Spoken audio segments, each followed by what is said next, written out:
Hey Fluid Physio fans, many of you already know I'm dealing with this little knee issue.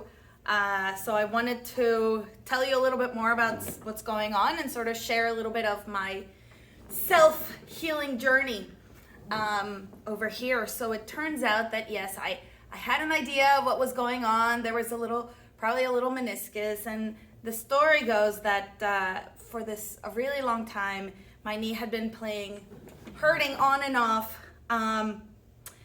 I would pause little things and then it would get better and then it would get worse again since about February or so. Really just pain in the front and just overall. The other thought is, like a huge number of people, I also gained some weight during COVID. And so my knees did not like that. So I knew there was something to that as well. I had a couple of physical therapy friends examine it, really taking the decision-making outside of my brain, and yes, sort of confirming that there was probably a little meniscus thing going on and a little bit of inflammation in the back of the kneecap. So what would happen is all this would get really, really tight back here, and it got to the point that I couldn't even straighten my knee all the way. It was painful, it was difficult. It felt sometimes like my knee was buckling, and that's when I said, I need help. That's when I got help from Dr. Wenger and ended up getting some images confirming all this stuff. Surprisingly, my knee is not that arthritic. That's great to hear, because I'm definitely getting way more white hairs now and wrinkles. But anyways, so I got it injected last week, and up until then, I've been doing some self-healing things, but I wanted to share with you what is it that I'm doing to get back to recovery. And so all of this is manual therapy, and I'm thankful to be able to do this to myself. There's a few things that I wish I could do that I just can't because it's my own knee. So I'm doing a little bit of soft tissue release, especially right in here where the hamstrings come in, they attach, and this gets really, really tight because my glutes were not activating as well, so my hamstrings were taking over. The other part, and the other reason why the hamstrings got all tight back here, is that because the quad wasn't engaging all the way, I still have a little bit of trouble fully extending.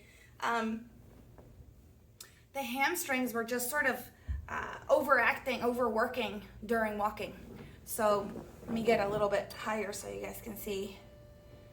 There we go. So all the back of my thigh, all in the back of the knee, gets tight. So what I do is a little bit of soft tissue release, especially over here gets tight too. And then I use my tool with the little edge, so you don't need a fancy tool. You can use the back of the spoon, turn it around and do it just like this. And I'm just sort of releasing at around 45 degrees, get a little lubrication in the skin, otherwise you rip your skin off. And pull her out. There's a lot of tightness back here too that I wish I had someone else. My husband sometimes helped me, but a really good physical therapist would be ideal. So really trying to get in the back of the posterior knee capsule, that gets all kind of cranky in there. And then releasing it. And so after the images, after the MRI, I found out that it wasn't just the meniscus, that there's actually, yes, it's the lateral meniscus, but there was a lot of fluid all kind of bubbling up in the inside of the knee. And one of the things that I had been using before was the deep tissue laser, and that was helping, but it was kind of temporary. It would swell up again, which is why I ended up going and getting a shot, which was super helpful for me. Kind of felt a little uncomfortable at first from all the extra fluid. So I come around, I sort of release the tissue. I bend my knee so that I can get a little bit more stretch through the end of the quad and really get all this tight tissue in here. That just does not feel very great. And when I do it to myself, I'm probably a little bit nicer than when I do it to other people because I feel it and it doesn't feel good. It's probably not that bad. It's fine, really. So once we release all of that, we sort of do a little bit of soft tissue release with active. So I'm putting my hands at the top of the quad, or the bottom of the quads, while I bend the knee to try to release that a little bit. And at the same time, you put the fingers in the back of the hamstring, and then you straighten your knee to try to release, do an active release of the hamstring. So it's like as you straighten the knee, the tight hamstrings go back and forth behind your knee. And then do a little bit of a stretch. Toes out, we'll get more of the inside of the hamstring. The inside hamstrings, there's two of them. Toes in, kind of get a little bit more of the lateral hamstrings, or the rectus femoris, there's only one. And then I really do hate when the kneecap moves around, but that's a good one to do. So I can kind of move that around. I really don't like it. I don't really do it much. I just wanted to show you. All right, but that can help also with pain. So once I've sort of, the adductors, so kind of stretching a little bit, that gets really tight. And then stretching more from here, feels great. And then I'm gonna do a little bit of laser therapy with it. So put this up, always safety first. And the laser is gonna help with that chronic inflammation that I have, and to try to speed up that healing, because now that I got a little shot, and now that I'm really, that's it. I'm doing my PT. I'm not doing the silly things. I'm going to make sure that we keep going. So let's see. I'd saved my protocol before, because enter. Where am I? Oh, there I am. Repeat. So this treatment is about a minute and 43 seconds. So we're gonna stand by, and the idea is you'll see there's gonna be a light coming on. There you see it? I can't even see it with these glasses. Oh, there it is. And so I'm gonna put the light right on the places that I get the chronic inflammation, and the pain. So just gonna get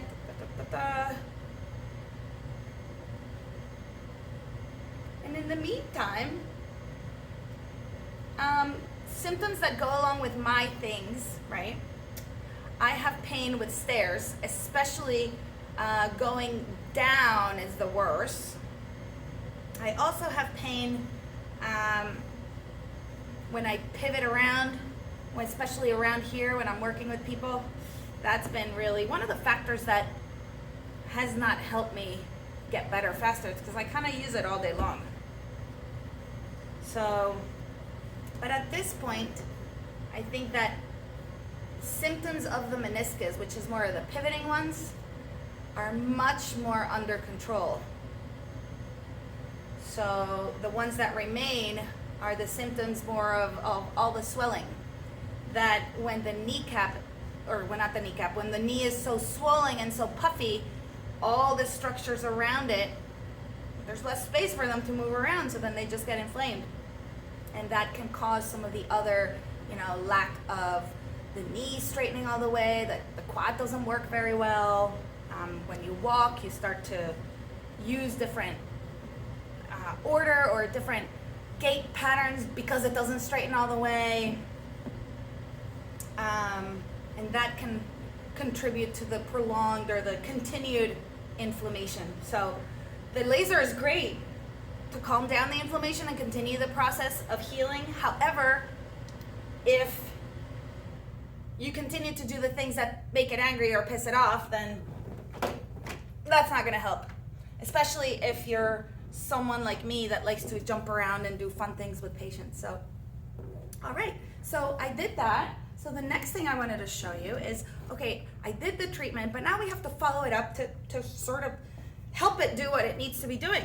So what I want to show you is, let me grab this a little bit higher, and a little towel roll that I don't have.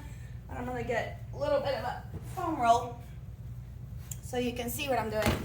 So I want to try to engage the quad all the way, because the problem is, I'll hold it here. The problem is that the knee is fully extended here. See, when I straighten it, it kind of really pulls from here.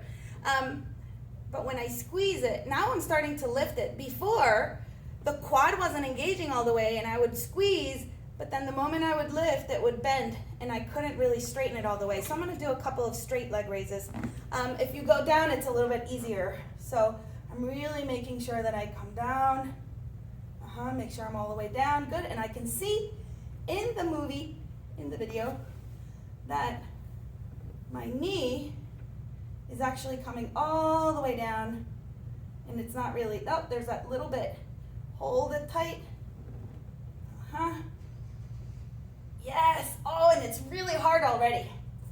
Even though it's simple, it's difficult because my quad wasn't, there it is, engaging all the way. I think I'm gonna break a sweat.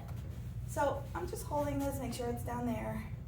It's a foam roller, it's not meant to do that. There we go. Good, so I'm gonna do a couple of them. Oh, it's really hard. I feel all my muscles working. Really straightening. A couple of different mistakes that people do is they think that I want to engage the thigh muscle, I want to engage the quad. Well, how can you cheat? The ankle can help you cheat, believe it or not. Some people can cheat if you pull your toes all the way up. Ooh, that actually uses, because there's the calf muscles go above the knee, that uses passive tension from the calf muscles to help you straighten the knee. So it's kind of like, ooh, that's cheating, right? Oh, then, yeah, so keep the ankle relaxed. Oh, well, I'm gonna point the ankle though. Oh, well, guess what? That uses the active tension of the calf muscles that cross the knee joint to help you hold the knee straight. So when you guys do straight leg raises, hold the knee nice and straight, ankle should be relaxed, foot relaxed, and really force the thigh muscle to do it. Other exercises that I'm gonna do are some bridges. So you don't want that angle on my body here. So I don't need that anymore. Okay, so a little bit of bridging with where you really engage the body, squeeze your butt cheeks together and press through, right?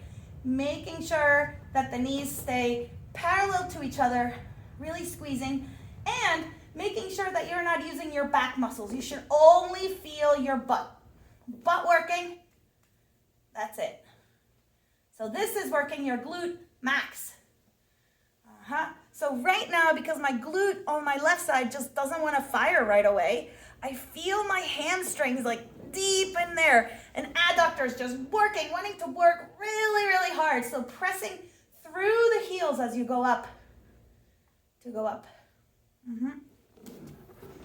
A couple of other exercises to continue doing would be some glute medias or side planks. If it's a little difficult, you can do the good old leg lifts. And yes, this is for the top leg. But if you're doing a side plank, you get yourself nice and set up and you go up. That's actually for the bottom leg. So I'm trying not to be lazy and do some other core work at the same time. So go up. You can even go up, do some clamshells, do some leg lifts. But right now I'm doing it from the knee because I want to make sure I do it well. If I go to my feet, then it would just be showing off. And I fit much nicer in the camera. Whew, I think I just broke a sweat. So super important to now, I did that. Now I'm gonna do some gentle stretching. Gentle stretching of the hamstrings, especially because they get all tight back here. A little bit of the adductors. And so this should be a little bit longer than what I'm doing. A little bit of the calf, which actually the best way to do the calf would be standing and with that leg back, but I want to show you. So the other thing that I want to make sure that we get is the quad. The quad can be a tricky one to stretch, especially when the knee is painful. So we want to make sure that when we stretch the quad, nothing hurts in the knee. So a good way to stretch it that I found to stretch it is you can lay on your side, the bottom leg comes here, bring the top leg back. That can help you stretch, right? Kind of squeeze. The other way to stretch would be, a lot of people do this one on their stomach. And so for that, I'm gonna get a strap because you can really isolate the quad. So you're gonna get something to put the top of your thigh. Okay, so let's do this here. I'm gonna roll, put this around. Oh, so much better. I can bend my knee much easier now after the shot, really. And so we can do this one. A lot of people know, oh, I can do this one. The problem with this one is sometimes, like right now, I can kind of feel my knee. So what we're gonna do to not feel the knee so much is we're gonna put a little bit more stretch through the hip flexors, okay, by elevating the knee, okay? Elevate the knee, and then you can pull. Now I totally feel my quads. I do not feel my knee. I'm only gonna pull until I feel the stretch through the thigh, never the knee, and you're gonna hold it. And you're gonna notice that you're gonna feel a difference if you go to the outside. So in my case, it's my left knee. If I go to the right shoulder versus if I go to the left shoulder. It's just the way that muscle fibers are, it changes a little bit. So you can do a little version of all of them. So, and that's it. And I am so proud of myself because this was my self-care act for myself. It's really easy to put things off and to do things for other people because I do that all day long. So this is an indirect way to, not only did I do my own self-care, but I also got to do and shoot a little video and share my story. So for this, I would be doing this most days of the week. Practicing balance is another one that I'm gonna do later, but I've been doing that when I brush my teeth. I practice my balance because the glute and the quad need to work together, and because of everything that's been going on, they haven't. So if I were not a physical therapist, I would be going to my physical therapist maybe a couple times a week, maybe once a week until I get the symptoms controlled, and then look out. I'm gonna go back to one of my favorite places to work out right now, which is Burn Boot Camp, and I'm gonna go horseback riding. Actually didn't bother my knee, so I'm gonna go do that if the heat doesn't bother it. So I'm limiting my weight bearing stuff, I'm limiting my pivoting and my jumping. No jumping or running for now for me. So if you have any questions or you're dealing with something similar to this and you think you can use a little help, let me know. We're here at Fluid Physio, where every patient is an athlete.